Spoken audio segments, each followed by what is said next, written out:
You are listening to Any Given Sunday Australia. Yes, hello and welcome to the Any Given Sunday Australia podcast, the number one podcast in 3 households, 1 studio, and the Gridiron Australia headquarters. Joining me as always is our work experience kid turned pro at Danwah and AGSAU. How are you, big dog? I'm good as always, mate. Good as always. That's good. But more importantly, joining us is now a self-proclaimed football lover, the linebacker and education liaison over at the NFL Academy, and the specialist coach for the Gridiron Australia's search for the next NFL superstar. He will be joining us in Melbourne, which is huge. Joining us, but from all the way in the UK, is Mr. Russell Hewitt. How are you, mate? I'm good, thank you. Thank you very much for having me on. Really looking forward to this. Just to talk football and chat about everything we've got coming up. And you said it was 1 a.m. over there. Yeah, it is. It's just clocked past 1 a.m. But I'm on American time, so I don't know where I am right now. Yeah, so thank you for giving up your time, especially at that time of the night as well for us. We appreciate it. Yeah, great. Yeah, perfect. So as we did mention off air, you are going to transition back to the UK time just in time to come over to us, but we will get into that shortly. Before we do, I don't know if you've seen many of our episodes, but the boys always give me shit. I always love just a bit of an icebreaker. Is just asking the people that come on is 3 people that they would like to have at a dinner party. But I've heard from many sources now that you are a man with a heap of connections and have met a heap of people in the NFL world. So I'm going to rephrase it slightly different for yourself. I want to know 3 people that you have met or that you've dealt with that you would have at a dinner party. Oh God, that's a good one. Because I've seen you discuss these, and it's always Bill Belichick, Nick Saban, and people like that. Because I'm a coach, but people I've met, I think the big 3. It's tough. I've met Dan Marino. So he has to go on there. I'm a huge Miami fan. Yeah. I met him in London when we done the Miami games. 3. Definitely Ray Lewis. Lucky enough to have him come to London. Met him a couple of times in New York and Baltimore when he's doing some work. The last one, difficult.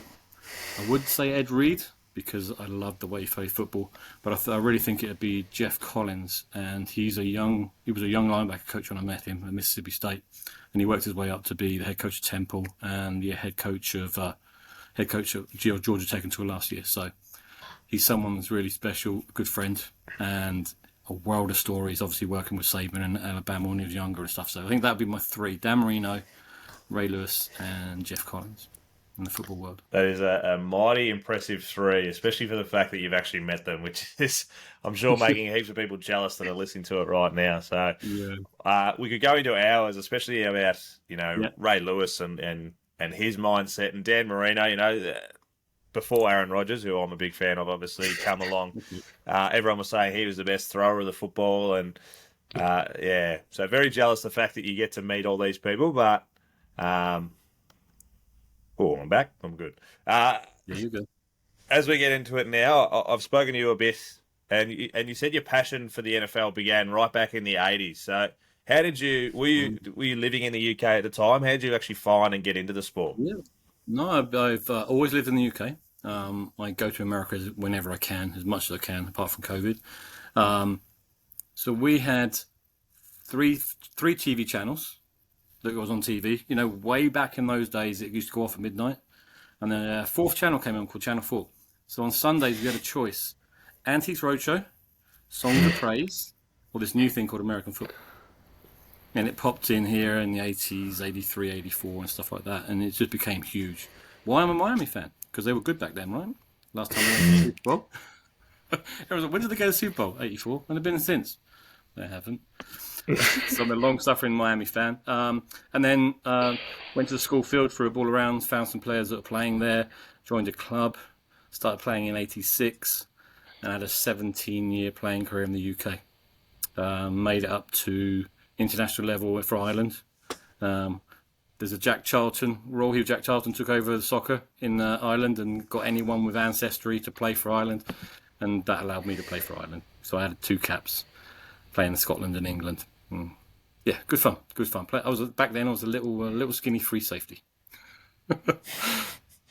Is that why you got onto the defensive side of the ball? Is that? Yeah, I wanted to be a running back. Played really well at corner when I started, and that's where I ended up playing. And as I got bigger, slower, and I ended from corner to safety to linebacker, and finished up my last 3 years as defensive end. But this is because I finished when I was 31. Right, and that is a very old age for me to admit playing. I'm 51 now, but I was 31 when I finished playing, and my body gave up on me. Had a stint at tight end for a season in one of our national championship runs, and that was really cool. Apart from all the things that come in our offense, right? I had to remember the snap count. Right, you had to remember the play. You had to get open. Then you had to be thrown the ball if you were open. Then you had to catch it. I didn't like all that complication. I really didn't like all that complication. Let me line up and let me go hit someone, and that was my plan. And I could do that because defense can be kind of 11 individuals, right? As long as you're all on the same page, you can be 11 individuals, and that's kind of where we coach when we coach our young guys. They're like, I don't know what to do. Try both, but if you want to be an individual and you grow from that sport, try defense first. Because there's a lot of work, teamwork's got to go into offense, a lot of teamwork. So that's kind of where it went. And so yeah, 17 years, 16 on defense, 1 on offense. You love how you had to throw that one in on offense as well. It's good. It's good to be able to play both sides of the ball, especially for what you do now for work, which is going to be my next question. So what did you do after playing, and how was that transition? I played just like most of the clubs, and I think what I'm hearing is, and I've been on all the town hall calls with Gridiron Australia, you've got an amazing setup, 3,000 odd members playing in Australia, but I started the same way. So I played from 86, and my first real coach was 1997, almost 11 years in. It was always a teammate that was slightly older than us when we're playing Colts and juniors, right? That coached us when he aged out and they would coach and come back, or someone that was into the sport like we were. Our parents were the referees until the Referees Association started, because it was that early in the day. So my first coach was 1997, and it was a guy called Jim Roberson. He's an American guy from Bronx, New York. Funny enough, he actually went to high school with Roger Goodell in Dorchester in New York. So he's friends with Roger Goodell, as it turns out. He was my first coach, and he was the first person. He came over and he could teach any position. We would all be at practice, like he'd stop the practice, talk to the quarterback or talk to the O-line, and we would all be like, just taking on the information he provided. And he really got me coaching, started thinking of coaching. So during my playing career, I then started to give back. So in 97, I started coaching our youth and junior programs. 98, we managed to get them to a Division 2 championship. I always supported them. I wasn't the coach or head coach when the junior teams won national championships, but there was a team called the Southern Sun that was basically with us. But that's when I started, and that's what got me into coaching. So he got me into coaching, and I've coached ever since. So, and in the UK we have split seasons. So in the UK you play during your season, the NFL season, we have university football, and then as soon as that ends in March, then we get a couple of weeks off, and then the adult season starts in April and runs until September, and then we get a couple of weeks off, and then the university season starts in September and then goes round to March. And I would coach both, so I would coach all year round. Beautiful. All your football. Yeah. All your football. Could not complain about that whatsoever. No. So you are now employed by NFL Academy. Yeah. What is your role there, and how did you get there? So, so this whole time, all this history, right up until 2019, I've worked like everyone else in Australia does. So I was a design engineer from the age of 16. Architect, technician, worked all the way through, design engineer for ventilation in construction. So that was my own business. That's what I used to do, but I always volunteered. and always volunteered. And we had Brexit, and we had some issues where the construction industry wound down, and I was struggling to find work, keeping my business going. Got a small job in IKEA for a short period of time, logistics, and I just applied for everything and everything. And the guy in the job counselling centre was like, "What do you want to do?" "I want to coach." "Where can you coach in the UK?" I don't know if I can. So I just started searching and applying. And the NFL Academy was starting at that point. It should have started in 2018. Couldn't get it rolling. So started in 2019, applied, and I think I was one of the last coaches in. But yeah, I had a couple of interviews. They came and watched me coach my own youth team at national finals, 13 to 16-year-olds. And that was my final interview. And they spoke to me afterwards. I was like, oh, wow. No pressure. Not only just trying to win a championship, you're also being interviewed for the quality of it, how you can coach young kids. But yeah, that was the process. And in 2019, I managed to take over as the linebacker coach. And I've expanded my role as best I can. I got into doing the equipment, the logistics. We got all the stuff with regard to Riddell provide us this amazing quality equipment. I mean, state-of-the-art equipment for the helmets and concussion awareness and everything else. I've done that. And then I got into the NCAA with one of our other coaches. So we make sure we do all the education liaison. We've got to transfer our education in the UK to make sure they're eligible when they hit the States. And that's a big part of some of my stuff I'm working with, trying to work with Brett about. And this search, once we get these guys talent-wise, then you also got to get their education right. Because if you want to go NCAA, you're a student athlete. And that's a big part of it. So that's what we are now, as a student athlete coach. So that's in short. That's how I got to the job. Yeah, shit. You get to go on some amazing tours that you've just come back from, and some of them sound incredible that I've spoken to you about. Can you give us a little bit more about what you do when you do get to go on these tours? Yeah, so the NFL Academy is all year round programs to school. They go to school, they do their education, they're doing their last 2 years of high school, so they come in at like 16 years of age. So they do a 16 to 17, 17 to 18 year. They can do a gap year, so they're doing full-time education. And we're talent spotting individuals at the age of 14, 15, trying to get them at the correct ability, size and capabilities. And we don't take American football guys. We are, but there's not much American football in Europe, probably 5,000 players of that age group. So we look at every single sport possible. From that, you're trying to get the characteristics, you're teaching them basics all year round. And then we get to the point of the year that we then start evaluating their class, the sophomore, junior or senior, their abilities and opportunities need to go. So we kind of select a small group. We've done 3 tours now. So the first one was in Baltimore. Actually, I probably can go back a step. 2020 or 2009, 2020, we took out 8 players to the Pro Bowl to do a Pro Bowl skills challenge. 4 of the coaches took them out. I didn't go on that one. And there was a high school competition at the Pro Bowl, and we took 1 of each position, our best. That went quite well, and we tested really well against these guys. Bench press, speeds, fun drills like you see now in the Pro Bowl. So that came up with the idea to go in February. And we always partnered with a company called the Underclassroom Report. It's called the UC Report. And it's businesses do this catapult, and I think that Gridiron Australia got their own version that they're thinking of trying to set up, or with Jesse, with all this set up with his new camps coming on, where you're trying to get all the talent, all the information, all collated. How fast are they? How strong are they? What's their measurements? All verified. So we use this company, and UC Report are the guys that head up ESPN Future 50s. Have you seen the All-Star games, the high school All-Star games? You see it in January. So they run that. So they run all the talent camps. And they invited us over to Baltimore, and we took 7 athletes. So I went over with an education liaison. I was lucky, right? It's one of these things that we had 5 coaches available to go to the Pro Bowl, only 4 could go.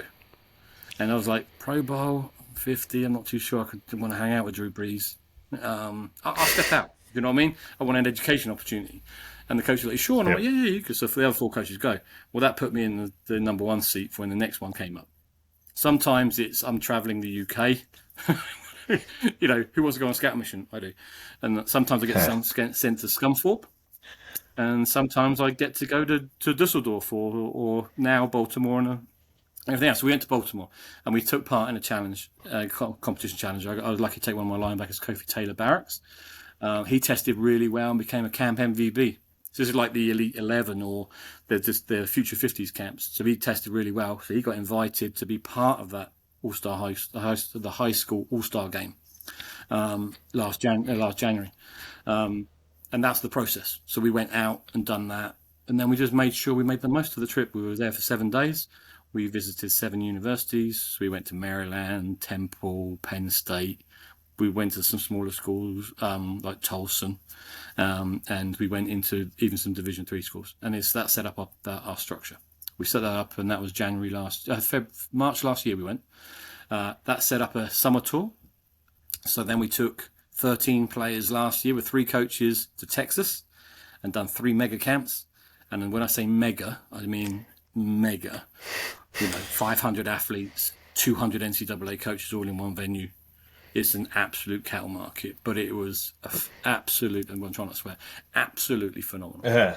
You get in, so University of Houston, our young men, our kids are being tested for this. And I mean, the field set up with 10 to 12 40-yard dashes across the field. They got enough staff because it's a university, right? They got 3-4 coaches on each line, and they line everyone up. So there's 40 in a line, they just run 40s. And they Constantly. Yeah, just constantly run, clock, walk back, get another one, run, and it's a mega camp. They did that, and then we went to SMU, done a mega camp, and then the next day went to TCU and done a mega camp. They've done 3 and 4 days, and they held up amazing. We managed to pick up a few offers, 5 or 6 offers. Some guys have gone out. My Kofi Taylor Barracks, he went on some summer tours. He'd done his own thing. He went with us and done some own thing. He got offered by Jackson State, along with 10 other schools the last couple of years, and Dion was there. So coach Adrian Hart was, and Andre Hart was the linebacker coach and offered him. When they got the job to Colorado, they honoured his scholarship and took him with them. So he just enrolled this last May. And the special thing about Kofi, he may be 6'3", he may be 220 pounds, he may be able to run a 4.6, right? He's the actual start of a 19-year-old. He started in rowing. He was a rower. Yeah, and that's how you found him. Played a little bit of American football. Came to our original trials, which was an application process. You put an application in, we invite you in. Brought him to Tottenham, done the workout, got picked. He went from a beanpole to 220 pounds, and now they like him as a freshman, and they're going to move him to Mike linebacker, and he's going to play for Deion Sanders at Colorado in the Pac-12. That's prime. It's huge. Yeah, absolutely huge. Yeah, it really is, and you run this roller coaster of emotions with them because they get these offers, and some are committable and some aren't, and some people take you, and then some coaches get fired. The first year we had 3 players, and one of them, Freddie, 6'9", 300-pound offensive tackle, had 3 offers. And they all fell away when coaches get moved, right? And they lose their jobs, and the offers go away. He had to go out and do JUCO. We had another lineman go out and do JUCO at Laney. Last Chance U, Laney College in Oakland. He went out and played for them for a year. They both managed to do a year, put enough good on film. Tyler went on to Troy, and Freddie last year got signed with Hawaii, and he's out in Hawaii right now playing ball. So that's the cool part. And this is a big human being's got a duck coming through the door and played rugby. And we converted him into an offensive tackle, and now he's at Hawaii. Yeah, so that's the thing. Seems like a common transition. Sometimes, like you look at even some Aussie players like Jordan Mailata, who's had rugby background and got told he's too big to play rugby, and now look at him absolutely dominating. Obviously, Jordan is big brother to these guys, and that's the big part of the international player pathway. The NFL Academy is high school, and everyone realizes they need to get everyone younger. You got to prepare them younger. You got to give them a better understanding of what American football is, so they have the skill set. Because you are getting successful from the international player pathway, which is the 21 to 23 age range, up to the pros. Because the collective bargaining agreement, you've got to be 3 years out of high school before you can go to the NFL. So you kind of got to be almost 20, 21 to go into the pros, and that's where the international player pathway is. Their goal is to get as many players your world players to the NFL as possible. So Jordan's big brother, when we were in Baltimore, he actually came to the team hotel where we were staying just to talk to the boys. Wow. And because our director of football, Chris Durham, works with Will Bryce at International Player Pathway, and Jordan owes so much to them for the chance, right? Just like the young men that have gone out this year from Australia and New Zealand, they get the opportunity to play. So yeah, he's big brother. So he was really cool with the guys, and he still stays in touch. As does Efe Abara. He played at the London Warriors, which is a team which I was at before, a community team. Played 5 games of American football, but 6, 7, and now he's playing with Washington. And he reaches out and takes care of the guys and tries to have them for Thanksgiving and supports them. So yeah, it's really, really amazing, really amazing. And then you should mention the last tour. The last tour was Atlanta. So that was, I've just got back from Atlanta, and that was our 3rd tour. Took 21 players on a school bus for a week, and done 9 universities on 4 talent camps. It's getting bigger, harder, more phenomenal. So we went to Georgia and just done their private workout camps.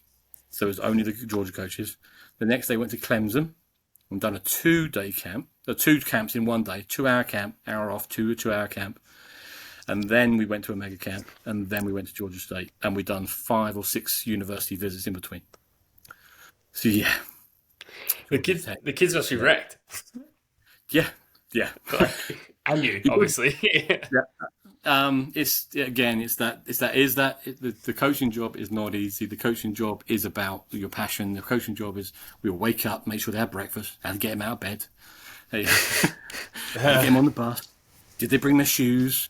We had a pair of cleats break. We had a workout the first day, and everyone had brand new cleats, and everyone had bedded them in, and the player cut on his feet, just DB, and the cleat broke and they snapped off, and we're like, okay, dinner and Dick's Sports Goods, buy them a pair of shoes. We're taping them, we're medically checking them. We had University of Loughborough brought their sports people. 2 of my directors came with me too. So Alison Wyeth, and she's an ex-Olympian, and Chris Durham, who is part of IPP. So they're our directors, and they came with me. So it wasn't me on my line, and one of our offensive coordinator, Jerry Mallon, our offensive coach, came as well. So it wasn't just me. It's not like me taking on all. It's 5 of us taking 21 players, but yeah, it was they were wrecked. They physically pushed themselves. But what they did do, and what's really impressive, they put back-to-back days together. And that's where the offers are coming from. So they would go. So one of our DBs, it took 5 DBs, it took 3 linebackers, right, and it's 5 O-linemen, 3 D linemen, quarterback, a receiver, a tight end. So it took someone from everywhere. But it did get, our DBs took over. You know, we teach them the process of camp. You've got to teach, you're not just teaching them football, you're teaching them how to deal with things, how to deal with competition, how to steal reps, how to get on the field. So it got to the point that we had 3 or 4 of the top DBs at camp. And then these coaches come and see them week after week, camp after camp, and they see them do it again and again and again. And that's where the offers come from. That's where it's having that consistency, which is obviously a massive, you got to give yourself a massive pat on the back, because they probably wouldn't have that consistency without the coaching, which is absolutely huge. But with these athletes that are coming through NFL Academy, are they just coming through the UK, or are we talking Europe wide? We are working, well, we have started in Europe, always been European, so anyone could apply in Europe. So this year we had 9 countries, players come in. So we've always had, it's a really good league in Italy. Germany's a phenomenal league. They can get some really good 11-on-11 football in Germany. So some people don't want to come away, and also the education levels to UK, Germany, and if they don't make it, can they go back to Germany? So some educations don't flow freely, but we've had some good Germans. Got a guy from France, Scandinavian, all the Scandinavian countries, Finland, Sweden, Iceland, Denmark, come in. Who else have we had? We've got one of our top DBs is from Holland. Majority is from England. I've had a linebacker from Switzerland, and he's playing in the ELF now, and he's doing really well. I've had a German linebacker came over, and we're trying to support him a little bit, and the rest have all been British for me in my position. And I have 14. I used to have 14 linebackers a year. I'm at the 9-10 linebackers in my room each year now. So yeah, come from all over. And then this year, with OC, the New York Giants defensive end, he's been working on NFL Africa, and I'm sure you've seen that. NFL Africa he set up, and he's found some absolute studs of some human beings. He sent 4 guys into us this year for the first time, We had Clinton, Emmanuel, Sunday, and Thompson. And Thompson's a 6'2", 300-pound defensive lineman. Started at O-line. Yep. Then the next biggest kid is Sunday's receiver, who's 6'3", and about 190. Then it's Emmanuel, he's 6'6", 250. And then Clinton's 6'10", 270. And they're all under, they're 18 or under. I got photos. When I see you in Melbourne, I'll show you little old me next to these human beings. People don't get how big these kids can be. Emmanuel actually tested. We do combine testing. We make sure they prepare them for all these things they have to do. Emmanuel, I think his broad jump was 11'2" or 11'3". He had a 37-inch vertical. He ran a 4.640. Don't quote me on those numbers, but I think those were numbers. If he had tested in the NFL Combine this year for the draft, he would have been the number 1 edge rusher in testing. Ooh. And he's 18 years old. He was with us 8 months. We taught him how to play. He wants to be a tight end, and we taught him how to play defensive end because he got him on the field. He got into 3 games, and he's now just flown out to the University of Tennessee. The Vols have offered him, and he's gone. We had him for 8 months. Clinton took a visit to Hawaii. He's waiting on. He's gonna roll the dice and sit and play his senior year and see what else obviously he can get. And Sunday went out on the tour and done really well. And they're thinking about moving him to tight end or defensive end because he's so big. And Thompson couldn't go; he had an injury. When you're 300 pounds and playing D lineman, they go after your ankles and knees, and he's had a few injuries on his ankles, so he wasn't fit to travel. He would have done. He's a phenomenal, very very strong young man. 22 bench press on the 220. So the NFL Combine, he would have walked in and done 22 benches. So yeah, phenomenal young man. They would train them up. Not just me, all the coaches.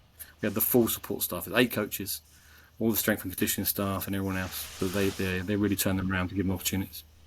And that's what's exciting about going back to Australia. The athletes you have, NRL, AFL, swimming, rowing, Olympic sports, people that want to cross over. We're so built for crossover athletes to learn this sport, and once they get it under their skin like we do, it comes an itch, right? You can't get rid of that. You're really addicted to the sport. And do you feel like Australia's kind of got a little bit of like untapped market as far as NFL is concerned? Yeah, the things I've loved about when coming over is just how it's all set up. Right, most of my time's been in Melbourne. I have been to Sydney, but the infrastructure, the way the sport is, how it's all set up. We've had some we were talking offline before we started. You've been to Southampton. I used to coach at Southampton University and Solent University, 2 universities in the city. We've had students that have come from Australia, elite athletes. Solent is a huge sports university for sports coaching, and the guys have gone back now and they're working in Melbourne and Sydney, and got friends all over. So yeah, I've seen it. I was lucky enough to work on the IFAF World Team, U19 World Team in 2015. We brought 127 countries in. So I've got some good friends from that work in New Zealand and Australia that are on the team coaching, and they brought their athletes. I've seen them for a long, long time. So yeah, very excited about what could be in the athlete capabilities. And I think women's football is so untapped in Australia. Right.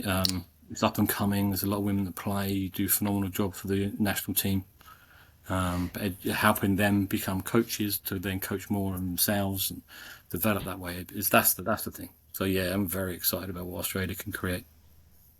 And can you see the game continue to grow here in Australia just because of everything you've just listed off? Yeah, 100%. I've been a director here in the UK. I've worked through our association, so you call it GA, Gridiron Australia. Ours is the British American Football Association, and then they call it BAFA for short. I've been a director from that from 2008 to 2018.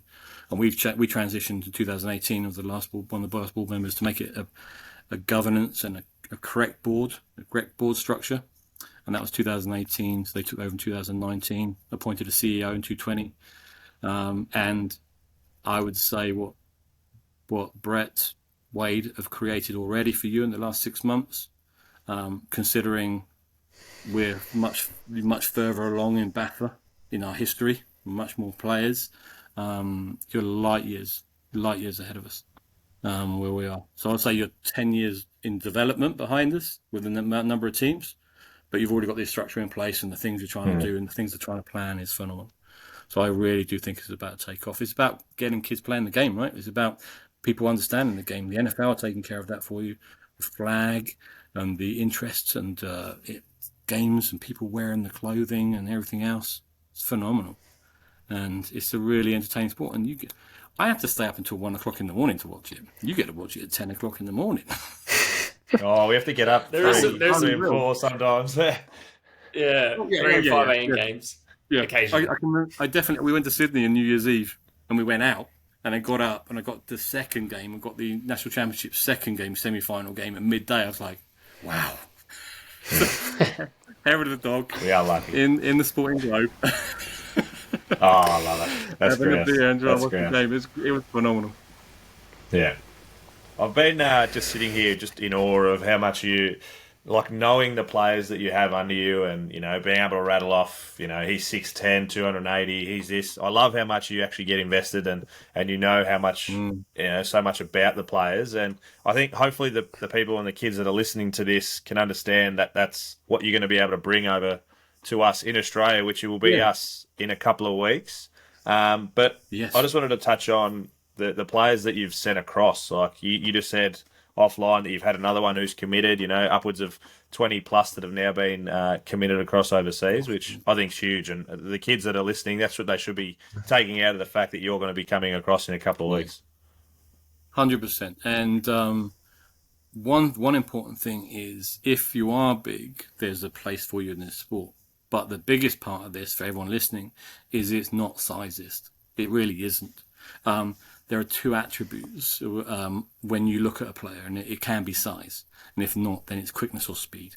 Those are the two things you need. So it does suit every size. So someone should not be scared of applying if they're under 6 foot. That shouldn't be. We have every size at the NFL Academy.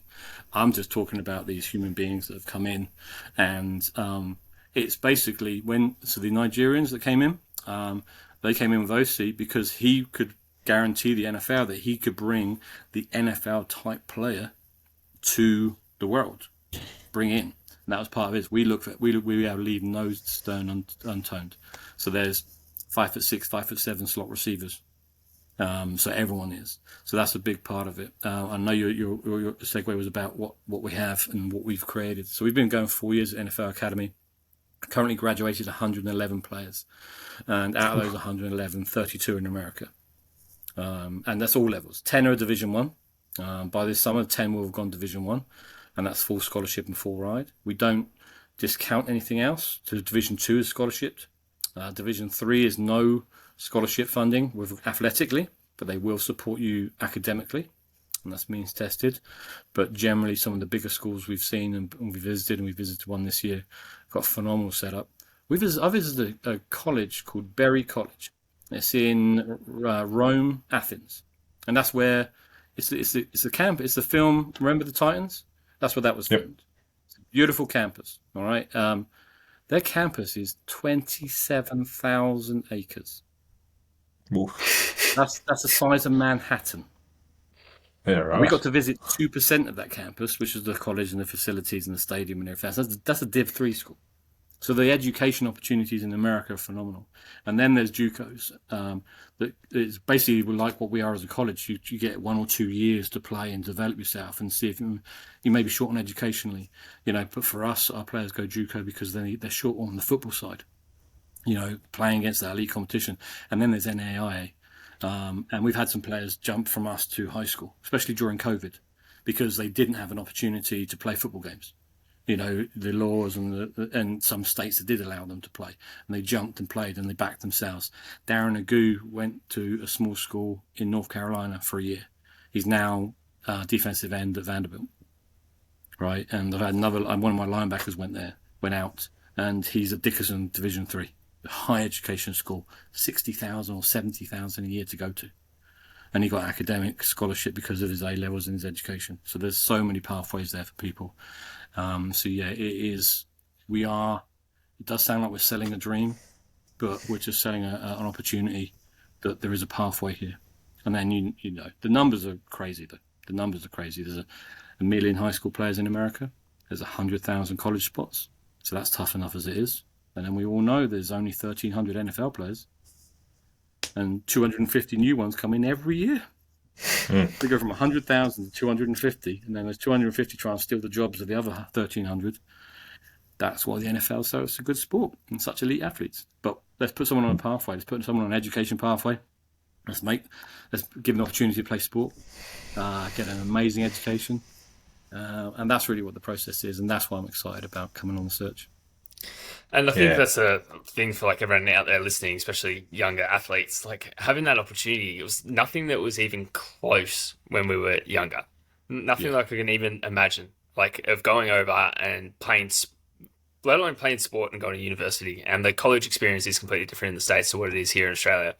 Not even having that, but like to potentially have that opportunity and then to progress further. It's just an absolutely incredible opportunity. And like some of the college athletes, the Australian ones that we've spoken to that have gone over, are so humbled by the experience. But at least they've got that opportunity. And it's a very, very exciting thing to be a young athlete right now. Yeah, it is. And we've had the players that have gone are the ones that are hungry and really have that desire in them, you know. And we've had some players. Yeah, we've had some players. I think for me, the ones that hits my heart the best are the people. We had two young men that came in with virtually no education. They weren't stupid. They weren't uneducated. Life had taken over their chance at the city, maybe inner city kids or opportunities. We didn't go to school when they're 12 or 13. They missed schooling. One of them was the man of the house, and social services sponsored him to come to the NFL Academy. Well, he came in with a 0.8 GPA. You have to have a 2.3 to go Division 1. And this all grades out to... So he wasn't even a D education student when he came in. We got him up to a 2.1, got him out to do camps last year in Dallas, so in Texas. He done Houston, got an offer, went to SMU, got an offer, went to TCU, got a note of offers. He ended up with 7 offers, but he didn't have the education to go Division 1 because he didn't have that 2.3. He wasn't high enough. He took Dickinson University took a chance on him and took him out to Division 3, Pennsylvania. This young man went from a 2.1 to a 3.0 in a year, playing 3-tech defensive tackle. And he's another young man that tested equal to Aaron Donald when he was 17 years old, and he put the same numbers up as Aaron Donald. He could run a 4.7. A 4.740 at 290 pounds. But the education wasn't there. So you can support people with their education. You can get that opportunity. So now this young man's going to get a degree. And he didn't go to school when he was 12, 13 years of age. And he's not the only one. Another young man called Sam, he came in and he worked his tail off, doing external classes, got his GPA up. He's going to walk on at Bryant University, got an academic scholarship. He's going Division 1 as well. Those are the stories. Those are the things you give opportunity for. And I think that's what you mean, the humbling, right? It humbles people with the opportunities they get in America. And I know your sport here in Australia is equal. The sport setup and everything else. But the opportunities for these young men at university level to earn money is a different level now with NIL. And that's the opportunities for them. They don't necessarily have to go pro. But they do want to go pro, and that's the dream. But if not, they get set up for life, get a degree. Yeah. I couldn't agree with what Danny said more. The people that we have spoken to, you know, they're all just stoked that they had the opportunity. You know, they might not have made it, but now they've set themselves up for life academically and things like that. But like we said, you are coming down to Australia very, very soon, which is extremely exciting. We get to meet you down in Melbourne, which will be awesome. But it is for the Gridiron Australia's search for the next NFL superstar. How did you originally get involved, you know, being all the way in the UK, get involved down here? And what will your role be down here for the next couple of weeks? So I got involved. My girlfriend is from Southampton, but she lives in Australia. So she's in Melbourne. So I came over to see her just over a year ago. And a good friend of mine called Chris Parkhouse is on the board of Western Australia. We played on the same team together in the 90s, and he put me in touch with Brett. So I went. Brett came into the hotel I was staying at, and we had a conversation, a coffee. 2 hours later, we're still talking. I came back at Christmas to take on the good weather of Melbourne, because it wasn't good in July when I first came over. So I came back in January to take in Christmas and New Year, and met with Brett again and spent an entire day with him eating pizza and drinking beers, and we just hit it off. We're just the same type of character, the same energy, the passion for the sport, and that's where it came from. I'm going to go and see Chris in Perth at the end of this tour. I'm going to do some coaching clinics over there and some support stuff and some player clinics and some teaching.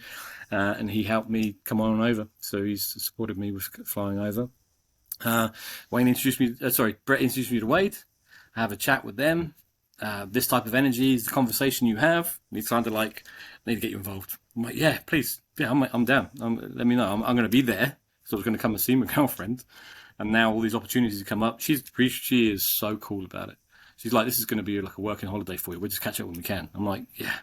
And I'm not getting paid. It's not that type of role. But it is a passionate role. They're going to take care of the trip. And so I'm flying into Brisbane on I arrive on the 27th at midnight. So I get a couple of days to see Brisbane, maybe the Gold Coast, go down the Gold Coast on the train, I think, and then straight into tour. So we're doing Brisbane on the 3rd of July, down to Melbourne on the 5th of July. I'm going to shoot back up to Canberra on the 7th. Wade's managed to hook up an extra clinic. That's going to be that's the 8th, the Saturday the 8th, over in Western Australia. I think that's with one of these rugby centres. So I think we're going to see Coach Nick Jennings. And then I get Sunday off. My girlfriend's going to fly up to Sydney and we're going to have a day and catch up. And then 10th, we start in Sydney, in central Sydney. And then it's Sydney, Adelaide, Perth. So the 12th is Adelaide and the 14th is Perth.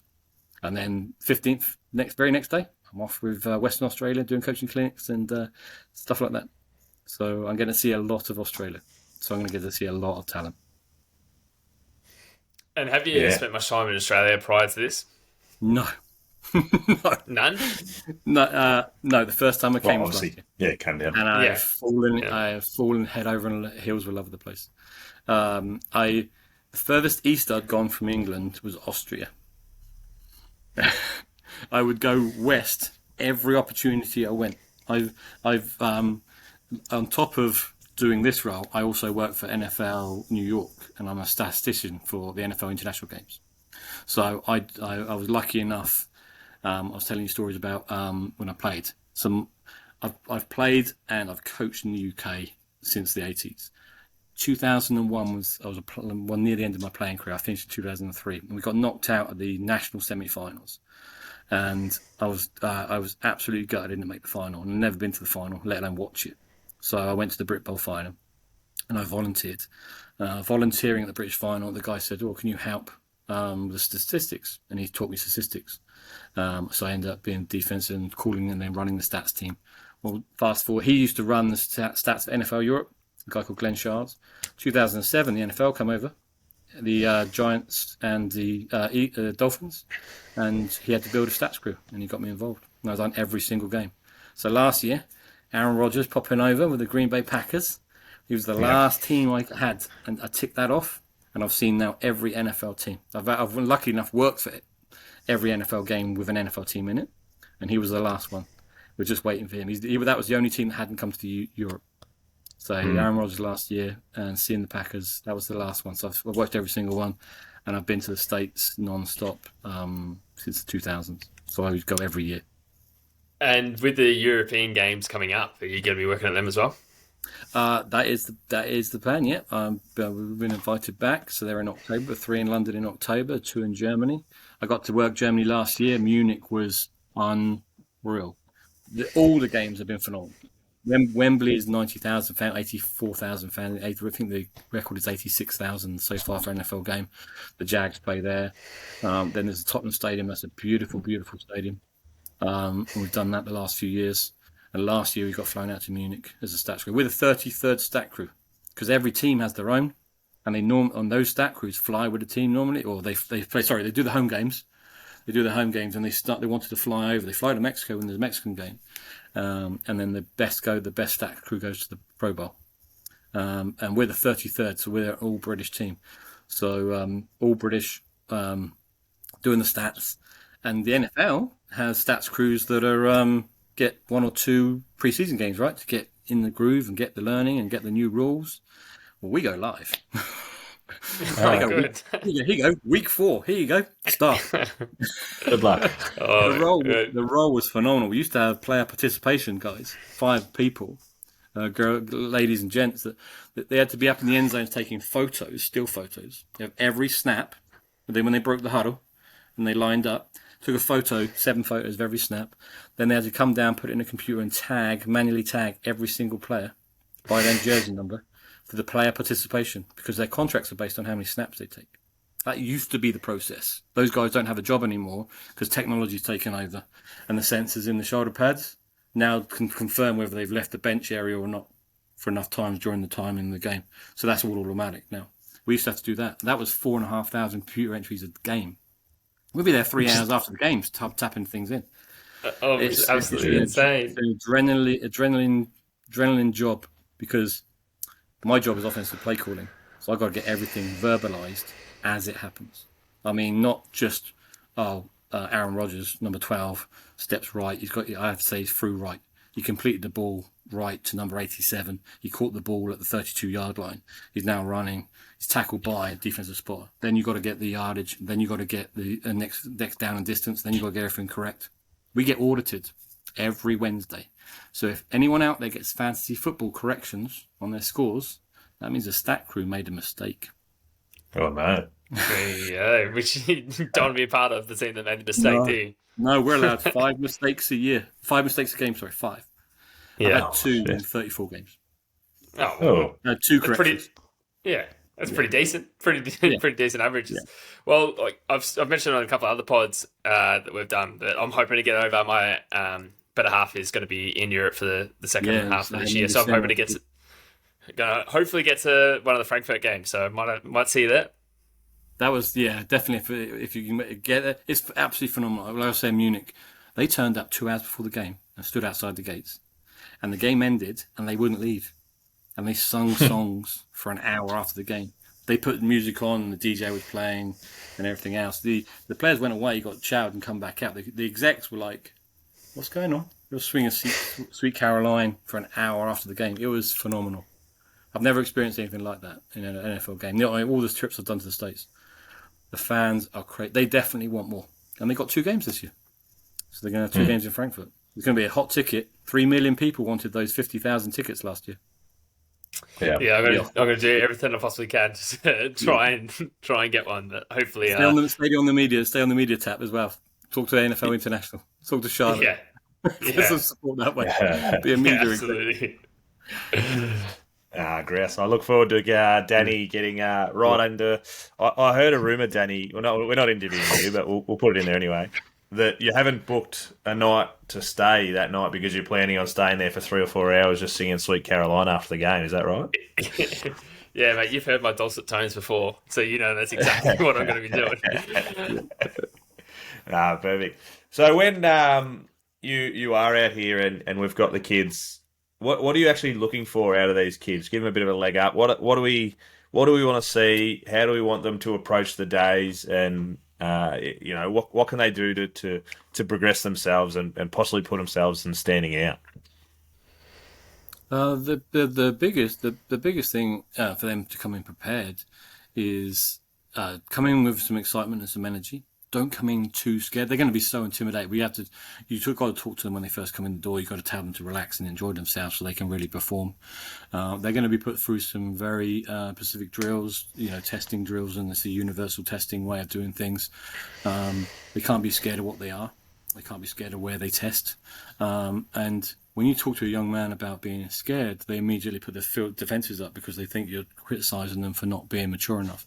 But you have to just empathize with them and communicate with them. So number 1 is come in and enjoy yourself and learn, because you're going to stand there do a 40-yard dash, and there's some intricacies of doing that well, right? If you just put the hand on the floor and let them run, they're just running like kids, right? They just run like they've always run when they were 5, 6, 7, up till now, the 13-year-old age group.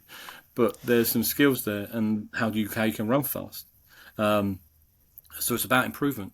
We put when we do it at the NFL Academy, we put them under so much pressure. We take them to a specialist venue. We put them in T-shirts. We put them in a testing environment. We queue them all up.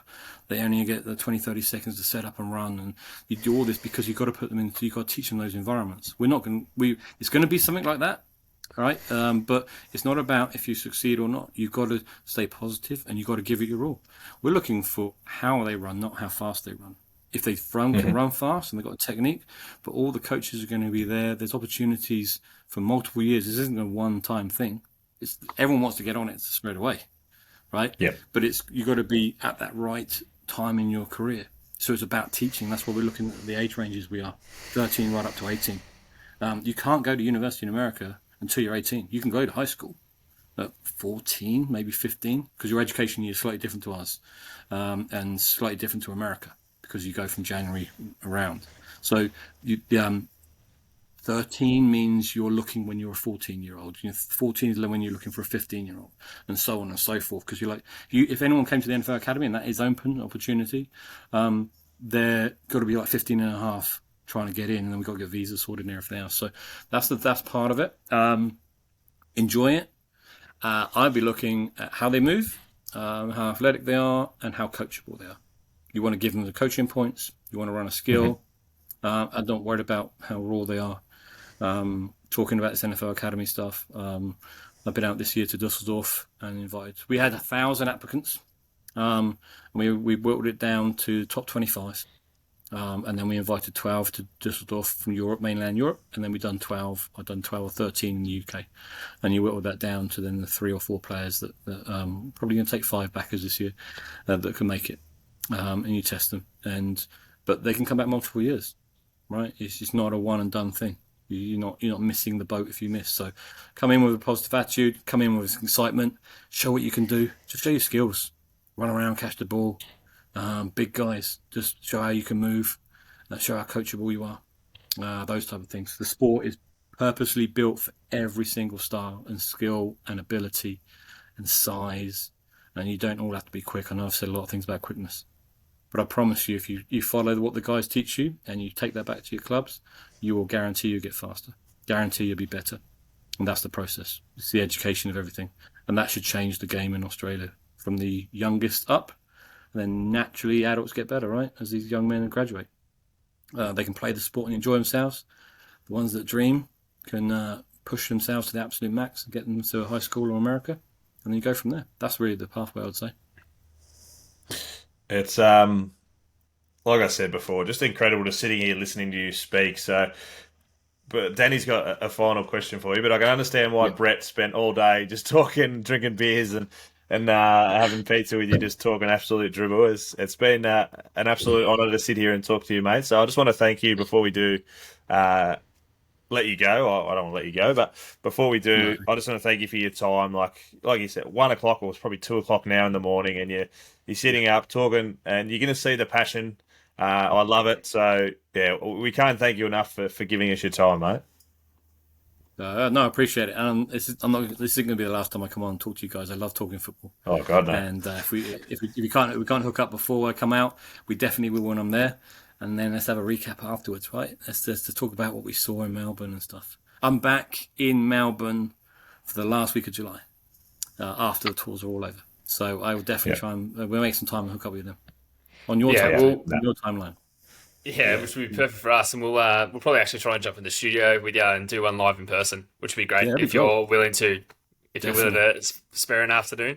Which we'll probably be trying to spend more than an afternoon with you anyway. Have a few beers and continue to talk football and talk all the experiences that we had. Tmac just said it really well, spoke about your passion, but it's also the passion that you have for the kids and the kids' education, which is absolutely huge, which I think everyone out there listening should be looking forward to if they're going to be coming to these camps, because it's not just about the sport, it's about everything. It's about future, it's about your education, it's about everything else moving forward. It's just an incredible opportunity that you're going to be able to provide to these young kids. Yeah. My final question, though, is we spoke about once these combines are finished, you're going to do a bit of training in WA, and then what's your plan after that? And then are you going to be back for the finals? Yeah. The final combine. I'm definitely planning. You hit the nail on the head. What I've learned from coaching in the NFL Academy is my passion for developing and growing the sport. And I do get to do that every single day. We're coaching young men, and I've coached young women. So Afia Laws, that heads up Flag International for NFL, who's been over recently working with Charlotte. She played linebacker for me at the University of Portsmouth. I was her first football coach, and I've done a lot of clinics with her. And now she works in that role for the NFL. She's done Europe and then grassroots, and now she's developed. I've worked for her. It's been a great progression. Delivering flag and delivering opportunities. So that's my long-term goal. My long-term goal is to come and work and live in Australia. That is definite. And I've had a few coaching offers, and I've had a board offer, so I'm working on those processes. I am 51 years of age, so I got to get my visa sorted, and that's the next process for me. So that's what I'm looking to do. At the end of the tour ends on the 14th of July, and then the 15th of July, I'm straight into coaching clinics in Western Australia. So I'm with Chris Parkhouse and Ben Giff at the Western Australia board, and they've set me up with some coaching clinics to help develop male and female coaches, new coaches into the sport, try and support with flag. Then we're going to do some player clinics whilst I'm out there. That's one weekend, and then the following weekend, I'll be getting those coaches back, hopefully to develop a little bit. And I've also been a director of the federation. I've been a general manager of a club. So I started in 2002 being a general manager. So I was playing, coaching, and general managing from 2002 onwards. And that led me into running the sport. I've run the sport in the UK. I've been the president of the Coaching Association. I've been a director of competitions. I've been a director of the sport. I was national program director. I ran the national program for 3 years. So I've done a lot of things that we haven't even touched on.